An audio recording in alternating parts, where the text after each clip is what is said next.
moving out and making their way up through further Scotland, and ahead of them, at the beginning of the chapter, they see this hill in midnight, and this is the hill of Aberfoyle, just overlooking the Forth. And the deacon then starts saying, all these things about the Deenashee, the fairy people, who are really quite excellent characters, really. Although they may possibly be occasionally a little mischievous, and then they get round the corner and they see the lights of the Clachan of Aberfoyle, and they're all demons. A lot of them, he says, because he can actually see human civilization in front of him. And they make their way down into the Clachan with great difficulty, get accommodated in a room full of aggressive Highlanders. Who are likely, and of course the Highlanders are basically the fairies in another key.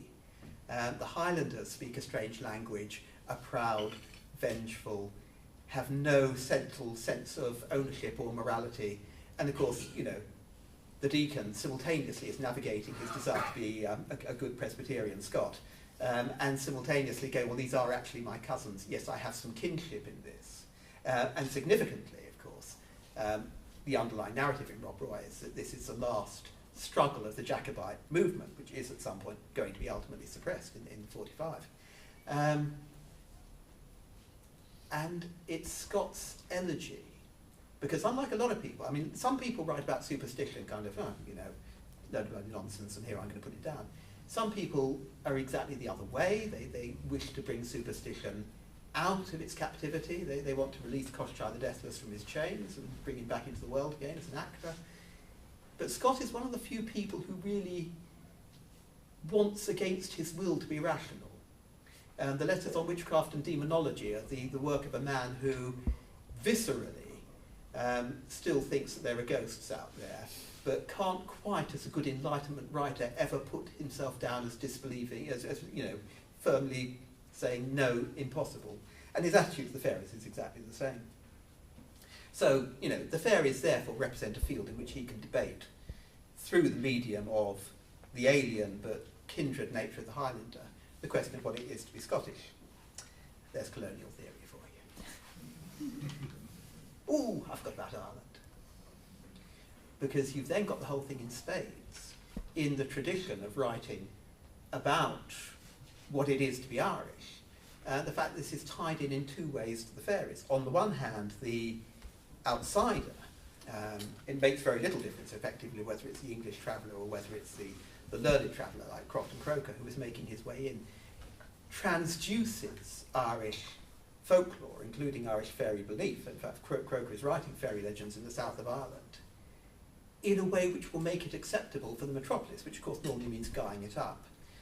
So, he goes out, he gets told a story, and then he tells a comic little narrative in which, this charming but typically Irish character tells him some of the local superstitions, ha ha ha.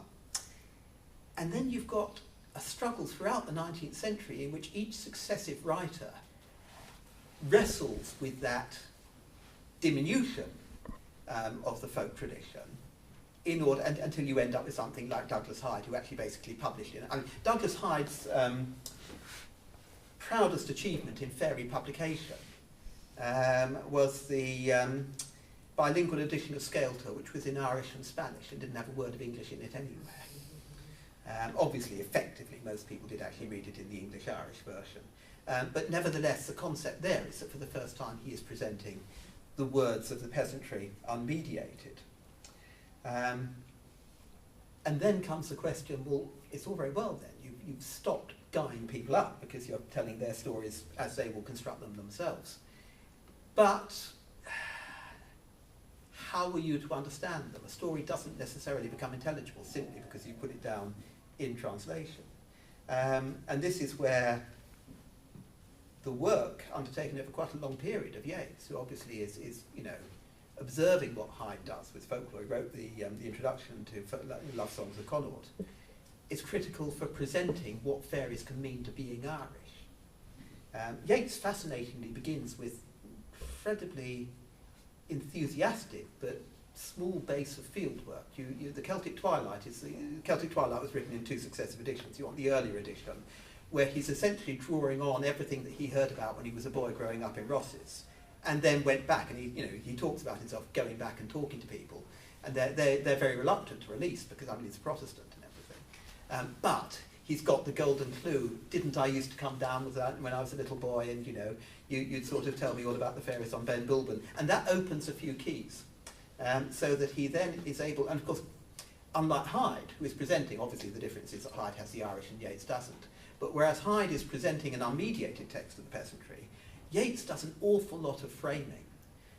He's concerned to make sure in Celtic Twilight that you read these traditions in the right way.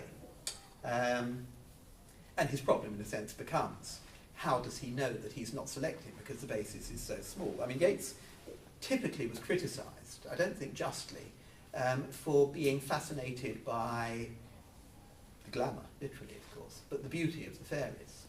The poetry works with this and is very keen because it's written, in high romantic style in his early work, as if it was an absolutely wonderful thing to be taken away into fairy. But when you actually look at the ethnography, he's perfectly well aware that he's dealing with people who do not think that at all. They're brilliant accounts to somebody going, yeah, well, it's supposed to be really nice there with, dining rooms and parlours and all, but frankly, I'd rather be in Tuam.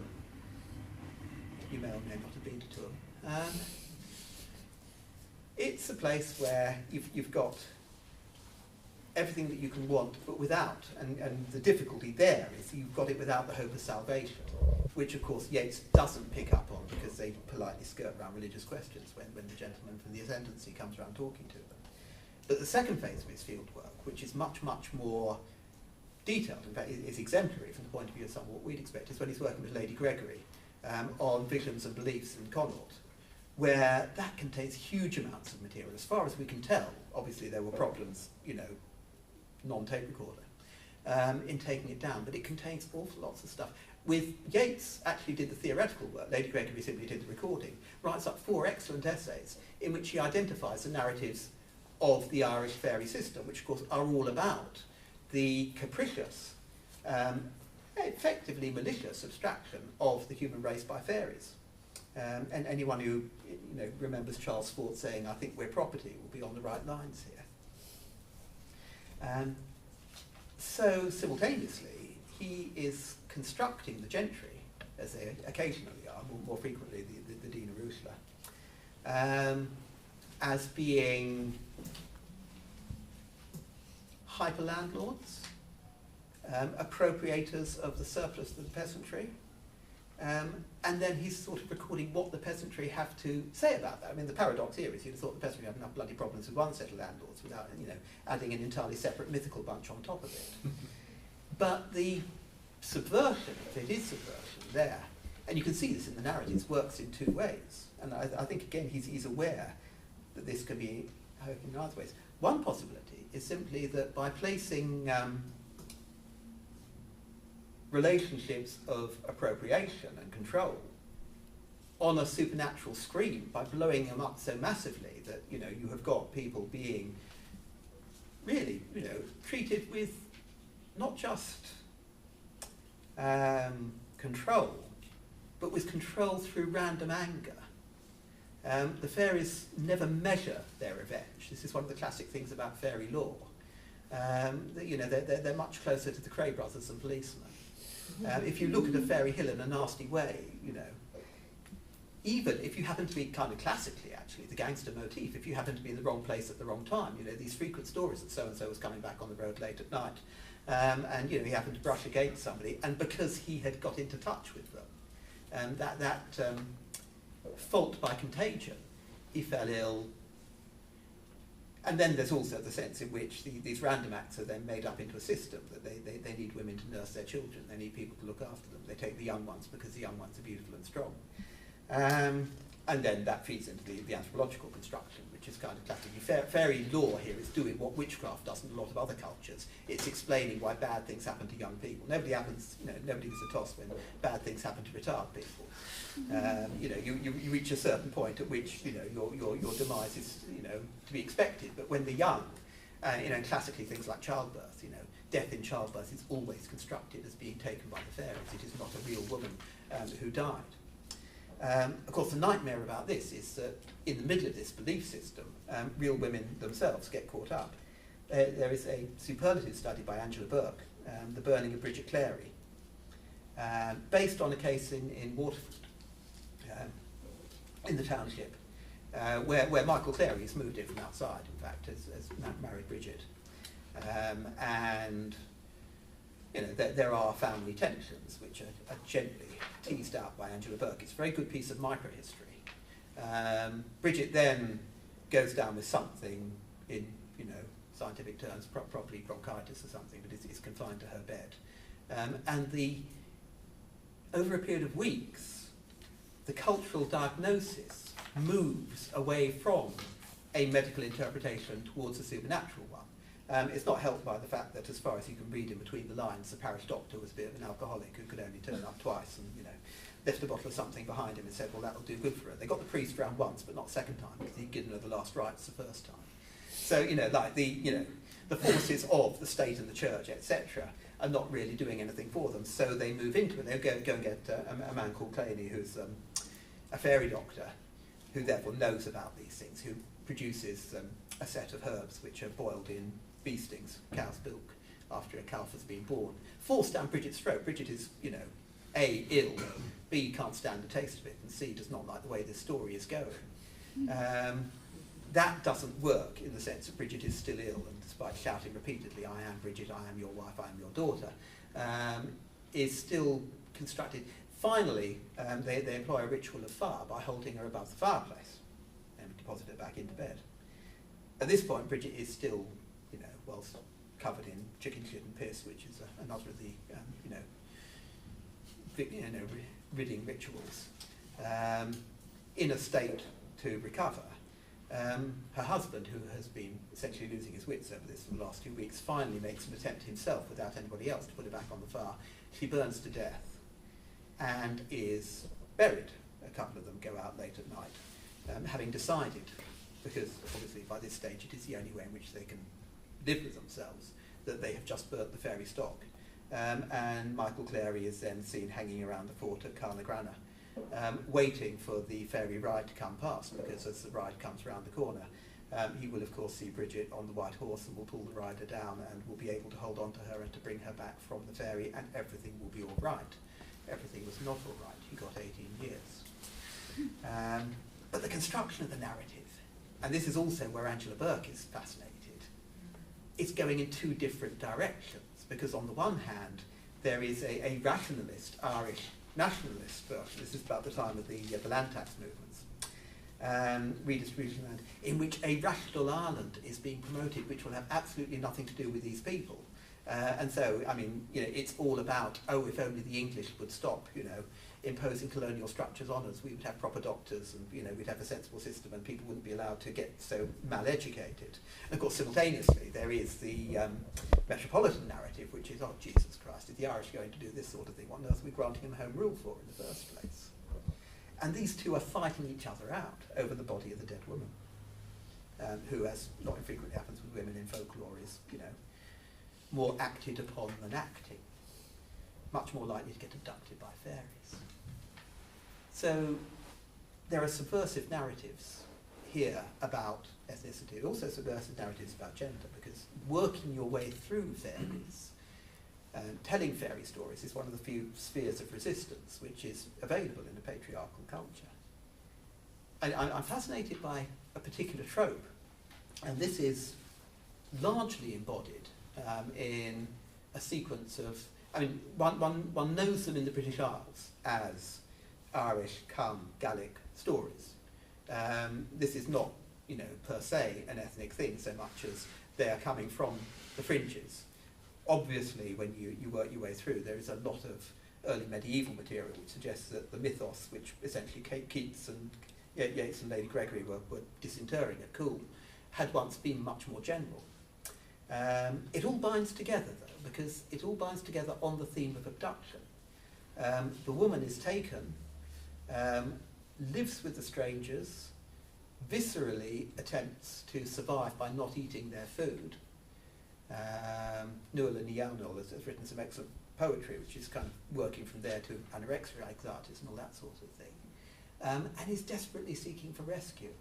And of course, what she's looking for is rescue by kin from non-kin, because this is a perception of marriage. It's very much a patriarchal perception of marriage, in which you were having a lovely time at home with your mother and your sisters, and then suddenly, whoomph, as opposed to, if you like, a lowland model in which you've got to meet a nice man and go off and set up the house with him somewhere. You are put bang into the house of your in-laws.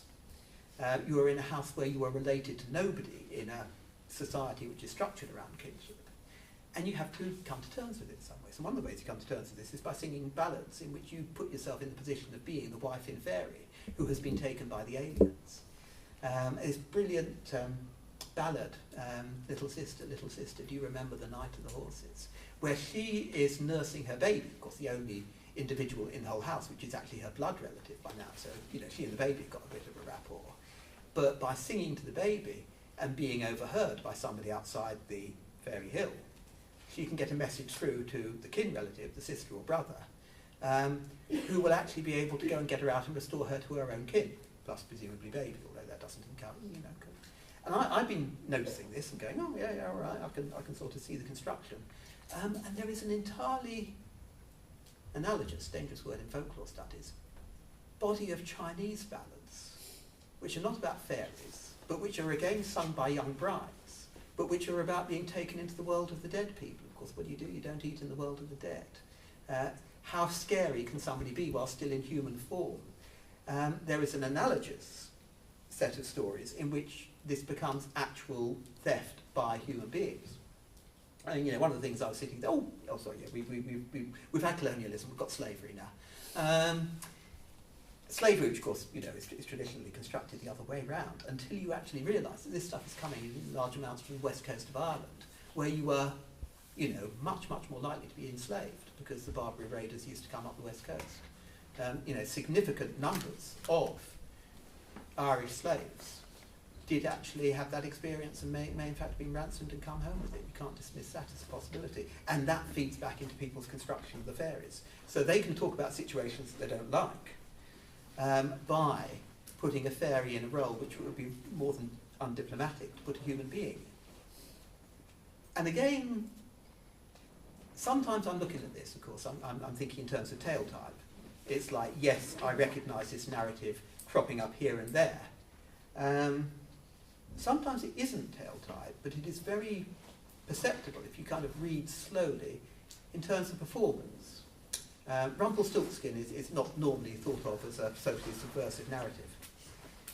But Chambers, in Popular Rhymes of Scotland, has a brilliant performance, Wapiti Story, which is because there is the good wife who's lost her husband, he's been taken off to sea or something, and she's got a little baby, and she's got a sow, and the sow gets ill, and along comes the fine lady, and the fine lady, all dressed in a long shining dress, enters into conversation with the good wife, and does a deal with her, in which she happens to know a few things that will take care of the sow, and they wet thumbs on it and make a bargain, and only after that does she announce, well, I'm going to take your bairn now.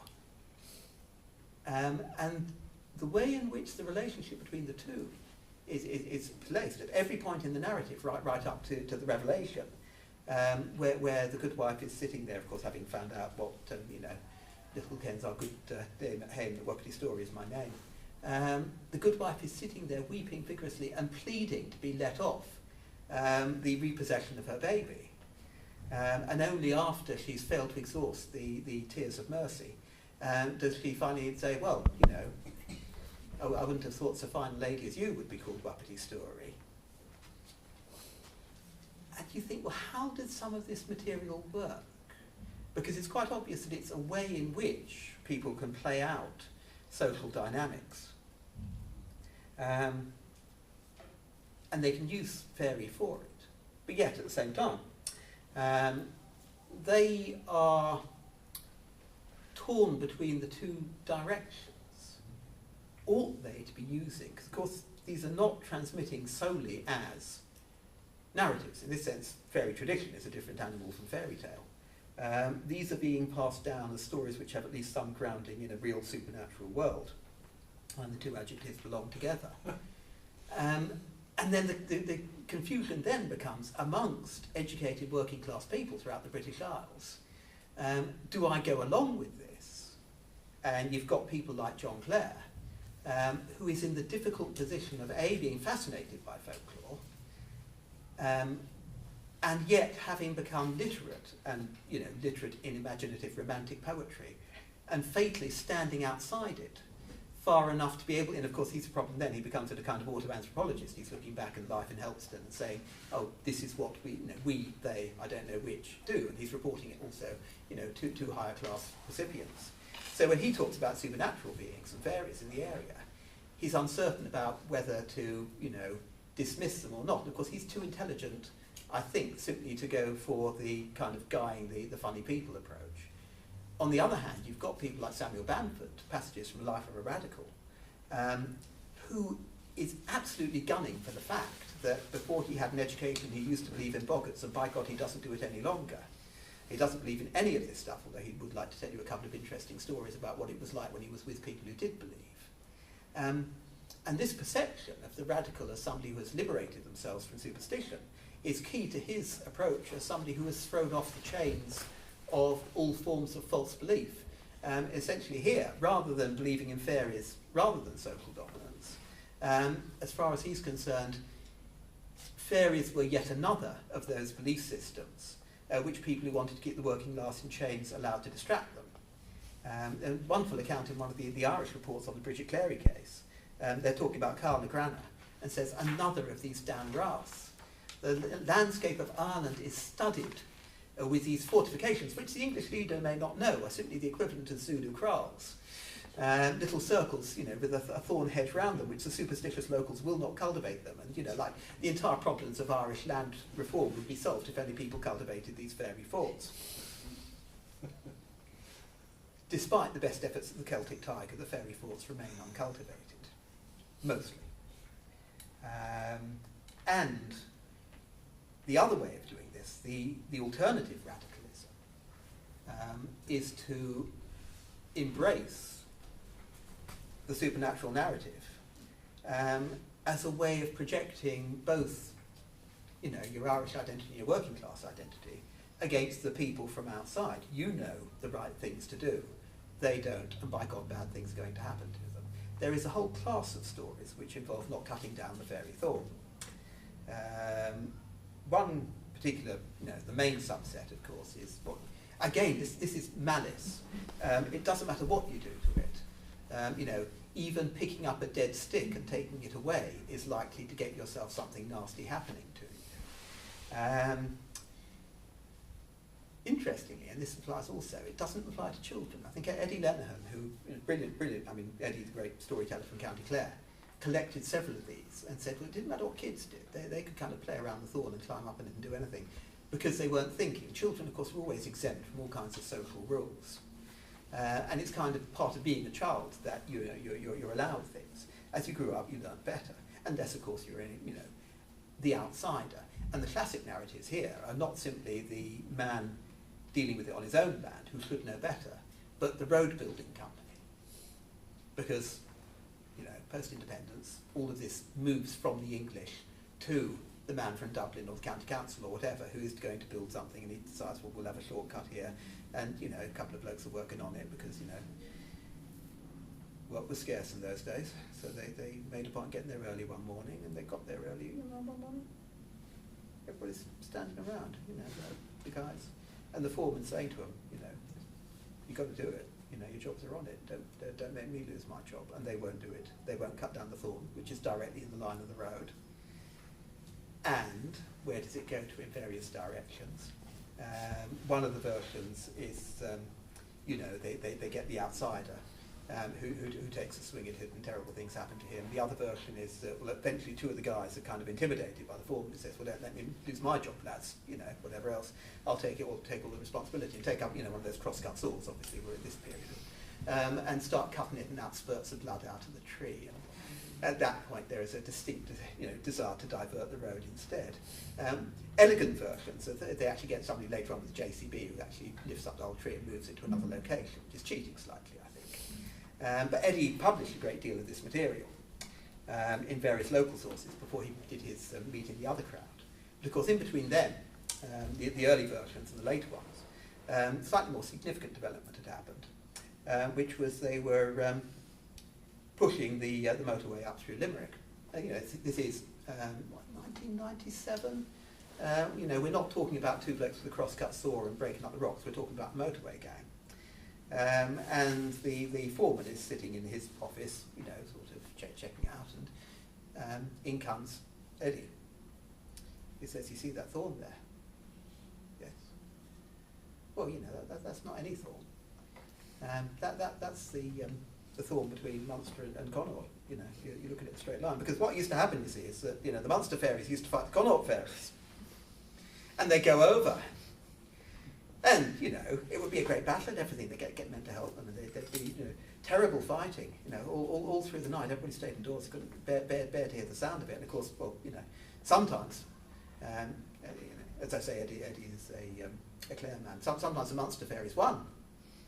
And they'd come on back with all their captured fairy princesses and horses and trappings and gold and everything, and they'd have a great party underneath the trees, because they're quite small, really. So, you know, like, the tree would be an excellent shelter for them all. And, you know, and they'd make their way, and they'd fly back on down. And sometimes, of course, they lost. And then they'd limp back. And they'd kind of stop under the tree, and they'd bind their wounds and look after their wounded and their injured. And, of course, you know, because they got white blood, well-known fact. So, you know, and the farmer told me it was all true, because he used to see the white blood underneath it on the morning after. Now, there is something about Eddie Lenihan. God knows what. Because you're not going to be touching that thorn, are you? And, you know, at the end, this slightly hypnotised county engineer is going, no, I'm not going to touch that thorn. Latoon, you go on, you know, the L1, and it diverts round the fairy thorn. Some goblin chopped it up with a chainsaw in 2002, and it sprouted again. Thorns are fairly tough things. You know, he was obviously on the rational side of the interpretation. But, you know, what I love is the capacity of fairies to, you know, throw a massive spoke in the wheel of modernity. What also fascinates me is that this has now become, I mean, if you follow the literature, there are a lot of Icelandic instances where, and you know, analogously, on the one hand, they're concerned that the hidden folk couldn't be angry. On the other hand, there's a kind of feeling of, we're Icelanders, we do weird stuff. We talk a language that nobody else understands. We're all descended from Vikings. Whatever, this will get us in the newspapers. And it has also moved into colonial situations. I was absolutely delighted. I was reading a book on travelling in New Zealand, and they kind of said, well, you can take the bridge, but, you know, it's a bit of a long way around. They had to move the bridge because the local Taniqua was really pissed off at the point where they're going to put it, and they got a couple of Maori who said, no, that's quite some space there. You don't want to disturb that rock. I thought, well, either it is an analogy or somebody's been reading the newspapers. I don't know. But you've got...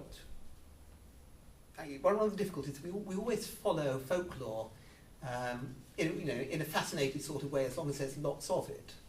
What we don't follow is non-folklore. We don't necessarily keep up with disenchantment processes. Of course, one of the things about fairies is, despite Eddie's best efforts, you know, there are whole swathes of culture which have been disenchanted from the direct intervention of the fairies, probably just as well if you know, a wife with bronchitis in a lonely cottage.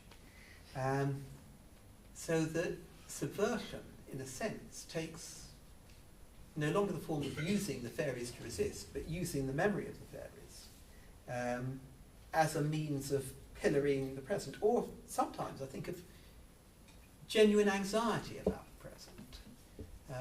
And this paradoxically is an Irish tradition that goes back to a time before even the outlines of present fairy belief were constructed. You're looking at the way that Irish relationships with the pagan past are put together. The lament for a world which is no longer fairy-centred is there in the 13th century, in the Calon o Llanarach, which has this brilliant opening where Patrick is doing missionary stuff and making his way through Ireland and consecrating holy wells and having bells ringing and building churches and all that sort of stuff. And then somebody says to him, but what about the men of old? And he says, well, you know, if I could see them, I would tell them the better truth. And then over the hill, Carmochlin and Keelty, and they were afraid because they were the size of giants, and their wolfhounds beside them, and they could see the clouds of demons circling around their hills because they came, and they have come out of the hills, called back. And then, you know, throughout the rest of the book, there is this, I'm almost tempted to call it multicultural. I'm not sure that is being anachronistic. There's this delicate dialogue with Patrick, in which, I mean, he begins by dismissing the demons, so he brings them into a kind of space. But he and they never quite agree.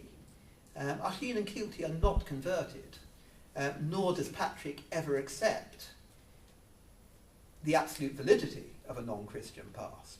But by God, he's fascinated about everything they've got to say. It's, of course, the whole structure of the book is that they make their way round Ireland, and the two returned heroes tell him about all the great places where Fiona used to hunt and everything. And then the heroes go into the Shee, they go into the mounds. And there's almost this like diplomatic moment. It's kind of a sort of Yarbulka moment where they go off and do something that belongs to another religion, and Patrick kind of goes, just go and do a little bit of quiet praying now. And then the narrative carries on with Oisin and Kilter actually, engaging the fairies and hearing stories in the mound, and then they come out again. Even the bit where Patrick hears fairy music, and neither praises nor criticises it. And it's a very, very delicate balance, which, and again, curiously, not quoted by Yeats, but reminds me of that brilliant essay in The Celtic Twilight, where he contrasts the Irish with the Scottish and says, well, we live on better relationships with our neighbours. So, the longing for fairies. But also, and I thought it's a form of ontological subversion, if you like. The ability in cultures which had their whole imaginative horizons occupied by Christianity, in which there was nothing extra ecclesiam nihil salus, there was nothing outside the church that had any value. The ability of these people to actually think in terms of the structure you get in Tamlin, the three roads, and that is the road to Fair Elf Land, where you and I this night were on Gay. The ability to think that just for once it would be nice not to think of a universe binarily constructed between heaven and hell. The fascinating thing about the Tamlin narrative is that it emerges from Christianity. The ballad version, which everyone knows as the Three Roads, the medieval poem of True Thomas. The medieval poem of True Thomas has a set of four roads. One top, one halfway up, one halfway down, one below. And that narrative comes from early purgatorial visions, in which already, this is before Naissance du Purgatoire, this is before they get a definite tradition that there is purgatory as a third way. And they're really just concerned about too much heaven and too much hell in Christian ontology. So they put in, even Augustine actually adopts this in one of his sermons, a sort of top-middle version for the known Val de Boni, the not all that good, and then the known Val de Mali, the not really that bad, get the lower version. And their status as that of the fairies appears to be left undiscerned until the Last Judgment. And of course the Last Judgment will enforce a rigidly, hegemonic binary system, but we don't have to worry about that for a few years yet. And this keeps on cropping up in the fairy legends. The way in which they have to be imagined as standing outside Christianity. For a people, I mean, again, if you're talking about Irish material, for a people who are operating entirely in a Catholic universe, and in which, the only non-Catholics are simply non-personified. They're outside the sphere altogether. You don't have to worry about what they think. And yet the fairies, who one would have thought were in some respects slightly less visible than Protestants, cause people much, much more in terms of ontological anxiety. Because you get these repeated narratives. Originally, of course, the pan-European story, but like a lot of fairy lore, retreats to the further isles, in which the priest is out walking and he hears a voice talking to him. And, he looks up, and there is the supernatural being who takes different forms in different countries, who sort of plucks him at the sleeves and says, well, are we saved? So far, all versions. And then great difficulty, there are a couple of rigorous versions in which the priest says, well, no, sorry to break the news to you, but, I've checked the book and there's nothing about you there. One of the fascinating things about the Bible, as opposed to the Quran, is it has no space for an independent race of non-angelic, intelligent, incorporeal beings. Alternatively, he says yes after some prevarication, but the storytellers don't quite like that either. They're uncertain about it. And then the developed version, again, this is an Eddie Lenihan story, takes it to one remove by removing the priest from the initial scenario. It's a guy who's walking back. I mean, it's obviously in the days, you know, before they spoilt everything by having street lighting. You know, he's got to turn down the barine and it's well dark, and you know the way you do when you're making your way around the countryside in the dark. You know, you can navigate because you can see the shape of a tree against the horizon, and that's a little bit darker. So you make your way to the tree, and then you realise that the tree's a bit of a funny shape. And the reason why it's a funny shape is because there's somebody standing underneath it. You can hardly see who it is, but it's somebody who's around at that time of night. And the somebody says to him, "Are we saved?"